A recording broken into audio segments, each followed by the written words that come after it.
Guys আসসালামু আলাইকুম রহমতুল্লাহি বারাকাতু। আমি এই পর্যায়ে একটি ভিডিও কন্টেন্ট এটা নিয়ে আসছি। সেটা হচ্ছে যারা টেকনিশিয়ান আছেন, যারা এই সমস্ত কাজের উপর ভেরি এফিশিয়েন্ট, যাদের অনেক বেশি এক্সপিরিয়েন্স আছে, আমি তাদেরকেও বলছি যে আমি আপনাদের যে অনেক ভালো কাজ জানি, অনেক বুঝি, বিষয়টা তা না।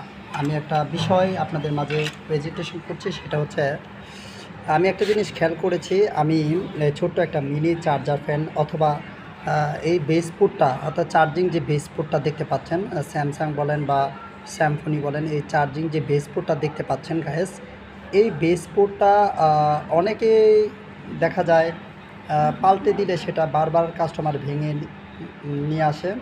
ভেঙে যাওয়ার পরে দেখা যায় সে এই অভিযোগ করে যে আপনি কীভাবে লাগিয়ে দিয়েছেন, এটা তো দুদিন যায় নাই, আবার পরে খুলে গেছে, ভেঙে গেছে, ইত্যাদি ইত্যাদি এরকম। তো গাইস, যারা টেকনিশিয়ান আছেন তাদেরকেও বলছি যে বিশেষ করে আমি যে বেসগুলো লাগাই, কখনো এরকম কোনো রিপোর্ট আমার মাঝে আসে না যে আপনি কিভাবে লাগিয়ে দিয়েছেন যে এটা আমার নষ্ট হয়ে গেছে, এরকম কখনই আসে না।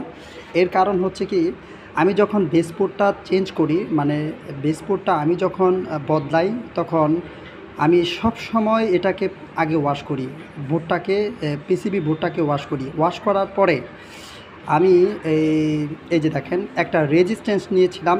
ওই রেজিস্ট্যান্সের যে ঠ্যাংটা আছে, যে এই রেজিস্ট্যান্সের যে পিন আছে, সেই পিনটাকে কী করছি, আমি এই বেসপোর্টের এই পিন এবং ওই পিন, দুইটা পিনকে সাপোর্ট দিয়ে মাঝামাঝি দেখেন বেসপোর্টের সাথে এই পিনটাকে আমি ঝালাই করেছি। এই যে এভরিওয়ান কাছে আমি একটু এই যে দেখেন বেসপোর্টটা কিন্তু পিনের সাথে একেবারে ঝালাই দেওয়া। এই ঝালাই দেওয়ার কারণ হচ্ছে পুরা মাদারবোর্ডটা কিন্তু বেসপোর্টটাকে এমনভাবে ধরে রাখছে, আপনি যদি চার্জার পিন দিয়ে জোরে ঝাঁতাও দেন বা জোরে টানও দেন, কোনোভাবে বেসপোর্টটা ভেঙে যাওয়ার কিন্তু প্রসেস নাই বললে চলে। কারণ আমি সেই পুনরায় ভেঙে যাবে, ছুটে যাবে, লড়ে যাবে, পিন আউট হয়ে যাবে, এমন কোনো সিস্টেম কিন্তু আমি রাখি নাই। কত সুদক্ষতার সহিত কাজটা আমি করেছি আপনি দেখেছেন।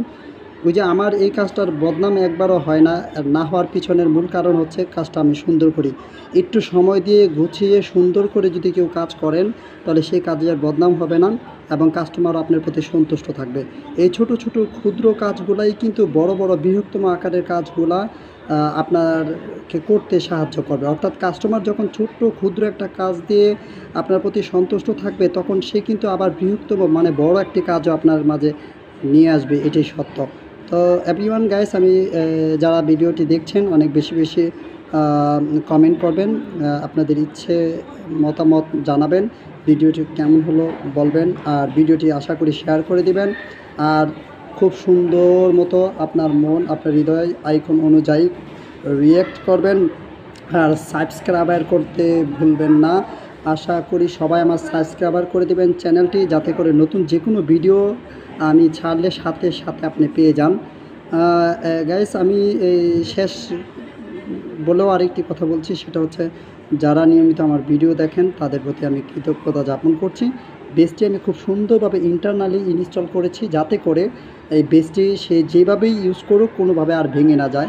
তো এই কাস্টমারটি একটি অভিযোগ ছিল, সে বলেছিল যে আমি যে বেসটি লাগিয়েছি কিছুদিন আগে, এটা আবার ভেঙে গেছে, একবার রিপেয়ার করেছিল। তার কারণ হচ্ছে কি, কাস্টমারের অভিযোগ, এটার মূল কারণ হচ্ছে এর আগে যে কাজটা করেছিল সে কিন্তু সাপোর্ট দেয়নি।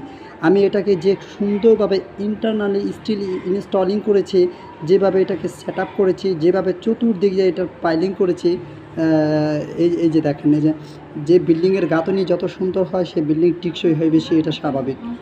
এভরিওয়ান দেখছেন, আল্লাহ হাফেজ, অনেক ভালো থাকেন, ধন্যবাদ, আসসালামু আলাইকুম।